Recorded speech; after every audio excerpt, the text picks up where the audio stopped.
Friends this is Ritika ମୁଁ ଆସିଥିଲି ଏବେ ଜଷ୍ଟ ବୁଲିବାପାଇଁ ऑफिस सारिके एटा होची केदारगौरी टेम्पल साइड रे गोटे मुक्तेश्वर टेम्पल अच्छी से देखी पार्थिबे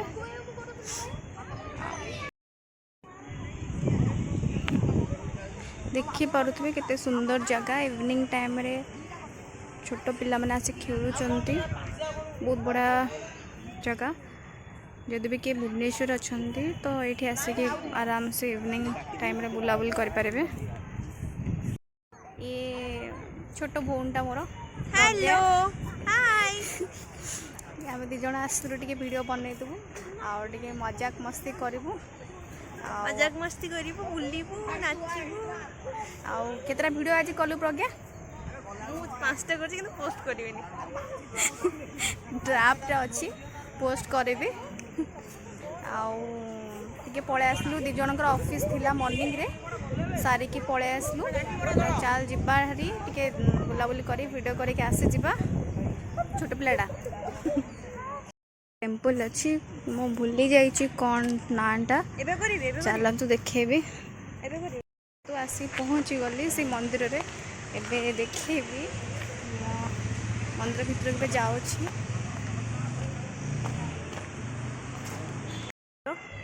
बहुत बड़टा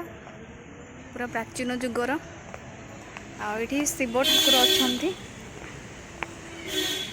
जी भी न आसुँच भुवनेश्वर लोकेशन ने निश्चिंत ये आसतु आ दर्शन करके जातु ठीक अच्छे छोट लिंग टाइप यहाँ मंदिर चारिपटे बेढ़ाटा देखी पारुथिबे कितने सुंदर कारुकार्यर काम होइछि एटा ये शिव ठाकुर अच्छे कितने सुंदर जगह बहुत शांतिपूर्ण परिवेश आ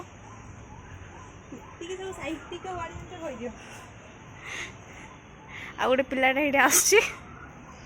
ता मन पूरा भारी खुशी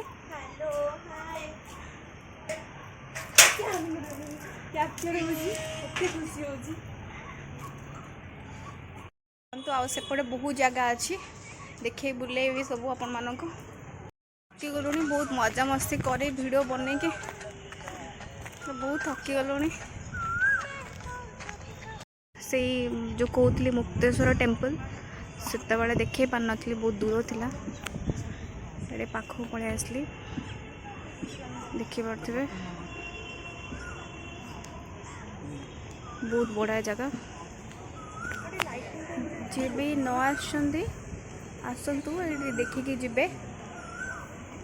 बहुत भल लगे ये भी से शिव ठाकुर अच्छी देखी पारे ये इवनिंग रे बहुत भीड़ रहे माने बहुत प्री वेडिंग शूटिंग रहे ओडिसी डांसर माने से डांस करुँच बहुत बड़ा जगह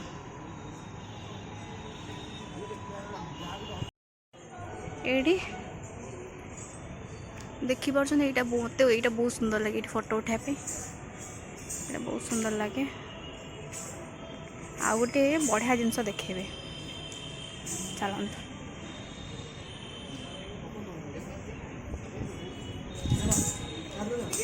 ये शूट हो देखी पारे जो कहूली से जो सरप्राइज कथाटा पहुँची गले एटा सेटा ये पोखरी टाइप रही डंगा भाषक आम ये आसू कार्तिक पूर्णमी जानी थे समस्ते ये आस डंगा भसई था बहुत बढ़िया जगह बढ़िया जगह बहुत सारा मंदिर अच्छे छोट छोट मंदिर बहुत सारा अच्छा भितर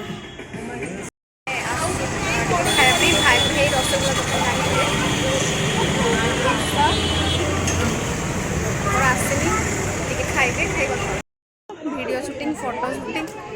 सब सरीगला बाय बाय पुणी थर नुआ देखा आ गोटे नुआ वीडियो देखा बाय लव यू ऑल।